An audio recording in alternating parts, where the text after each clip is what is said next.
திரையுலகத்தில் ரூபாய் 500 கோடி கடந்த படங்கள் எத்தனை?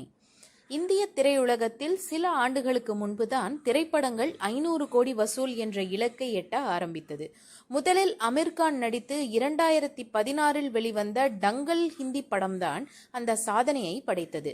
அப்படம் உலக அளவில் மொத்தமாக 2000 கோடிக்கும் அதிகமாக வசூலித்தது. அதற்கடுத்து 2017இல் வெளிவந்த பாகுபலி 2 தெலுங்கு படம் 1800 கோடி வரை வசூலித்தது. 1500 கோடி வசூலை கடந்த படங்கள்தான் எந்த 2 படங்கள் மட்டுமே டாப் பட்டியலில் இருக்கின்றன.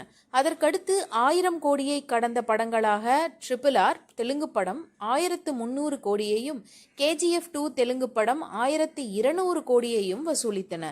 டங்கல் படத்திற்கு பிறகு அதிக வசூலை குவித்து 1000 கோடிக்கு வசூலை கடந்த ஹிந்தி படமாக ஷாருக் நடித்து இந்த ஆண்டு வெளிவந்த பதான் படம் இருந்தது. 1000 கோடி வசூல் சாதனையை அடுத்து ஒரு ஹிந்தி படம் படைக்க 7 ஆண்டுகள் ஆகியிருக்கிறது. 500 கோடி வசூலை கடந்த படங்களாக Bajrangi பைஜான், secret super star, BK, Qatar 2, சுல்தான், சஞ்சு, பத்மாவத், டைகர் ஜிந்தா ஹே, தூம் 3, பொன்னியின் செல்வன் ஆகிய படங்கள் உள்ளன. ரஜினிகாந்த் நடித்து வெளிவந்த தமிழ் படமான 2.0 மற்றும் ஜெயிலர் ஆகிய படங்கள் 600 கோடி வசூலையும், ராஜமௌலியின் தெலுங்கு படமான பாகுபலி படத்தின் முதல் பாகமும் 600 கோடி வசூலை கடந்தன.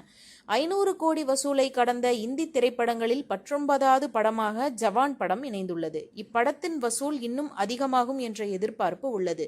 1000 கோடியை கடக்குமா என்பது அடுத்த சில வாரங்களில் தெரியும்.